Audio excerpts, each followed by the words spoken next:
Now before starting with exercise 2.4, let's learn few properties of transpose of matrix. उसमें क्या आता है, पहले तो ट्रांसपोज मतलब पता है ना, मतलब समझो एक मैट्रिक्स है 2 4 5 6, ठीक है।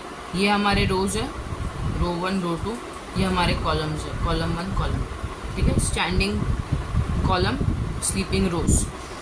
जब हम कॉलम्स को इंटरचेंज कर देते हैं रो से, या रोज़ को इंटरचेंज कर देते हैं कॉलम से, मतलब यहाँ पे 2 4 स्लीपिंग है ना, तो 2 4 को स्टैंडिंग बना देंगे। 5 6 स्लीपिंग है ना, तो 5 6 को स्टैंडिंग बना देंगे।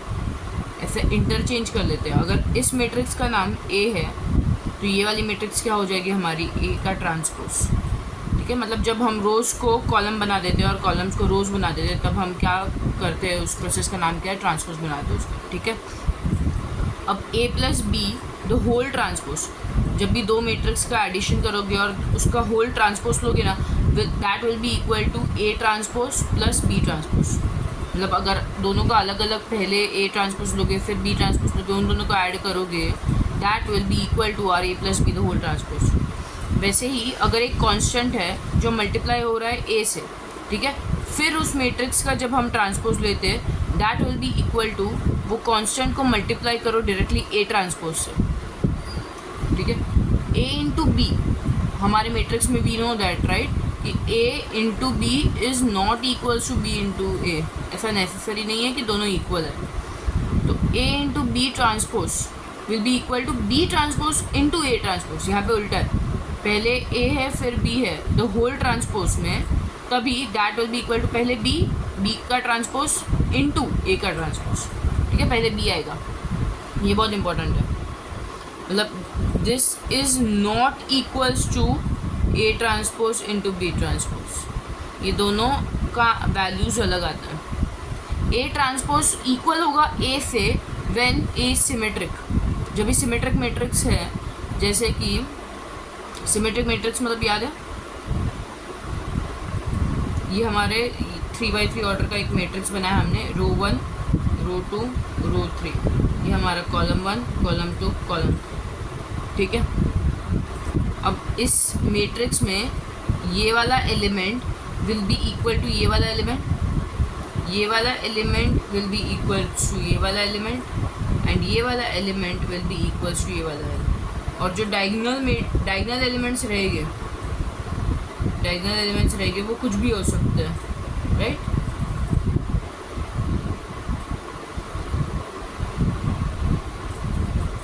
डायगनल एलिमेंट कुछ भी हो सकते हैं, बट ये दोनों इक्वल होने चाहिए, ये था। क्योंकि यहाँ पे समझो अगर हम मिरर प्लेस कर दे डायगनल एलिमेंट्स के उधर, तो ये उसका मिरर इमेज आएगा, ये दोनों और ये दोनों, वो दोनों इक्वल जब रहेंगे ना ऐसे, ये C will be equal to this C, और डायगनल एलिमेंट्स में कुछ भी होगा चलेगा, तो वो हमारा क्या हो जाएगा, सिमेट्रिक मैट्रिक्स। तो A transpose will be equal to A matrix, क्योंकि देखो हम इसको अगर इंटरचेंज कर दे इससे, तो ये तो सेम है ना, ये भी सेम है और ये भी सेम है, राइट। तो that will be equal when A is symmetric. A transpose will be equal to negative A when A skew symmetric. Skew symmetric matrix क्या होता है, याद है, 3x3 ऑर्डर का, ये हमारा क्या है, रो, ये हमारा क्या है, कॉलम। स्क्यू सिमेट्रिक क्या होता है, अगर यहाँ पे समझो ये तीनों एलिमेंट्स तो ज़ीरो होने चाहिए, पहले जो डायगोनल एलिमेंट्स है वो तीनों ज़ीरो होने चाहिए।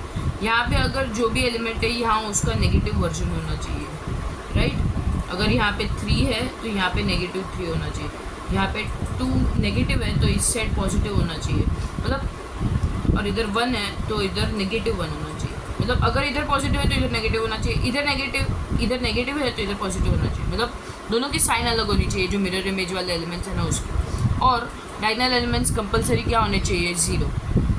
ए transpose will be equals to negative A when A is skew symmetric matrix. A और ए ट्रांसपोज दोनों का जो ऐड क्या बोलते हैं, सम होता है, is symmetric when A is square matrix, ठीक है। जब अगर ए हमारा एक स्क्वायर मैट्रिक्स है, स्क्वायर मैट्रिक्स मतलब क्या होता है, number of rows is equal to number of columns, ठीक है। जब हम ए को खुद के ट्रांसपोज के साथ ऐड करेंगे ना, तो हमें जो रिजल्टिंग मैट्रिक्स मिलेगा ना, वो एक सिमेट्रिक मैट्रिक्स होगा। Symmetric matrix of what, A symmetric मतलब ये वाला पार्ट, ठीक है। A minus A transpose is skew symmetric when A square matrix. जब उन दोनों का सम लेंगे तब वो सिमेट्रिक आएगा in case of A square matrix. And जब ए माइनस ए ट्रांसपोज करेंगे वो उसका जो रिजल्टिंग मैट्रिक्स आएगा वो स्क्यू सिमेट्रिक आएगा व्हेन ए स्क्वायर मैट्रिक्स। और ये एक फॉर्मूला है जो बहुत इंपॉर्टेंट है। A is equal to half of A plus A transpose plus half of A minus A transpose. ठीक है, ये वाला रिजल्टिंग जो आएगा वो क्या होगा, एक सिमेट्रिक मैट्रिक्स होगा।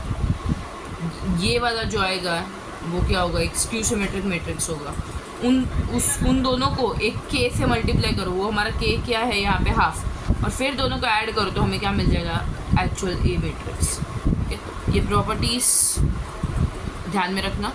अब एक्सरसाइज स्टार्ट करते हैं।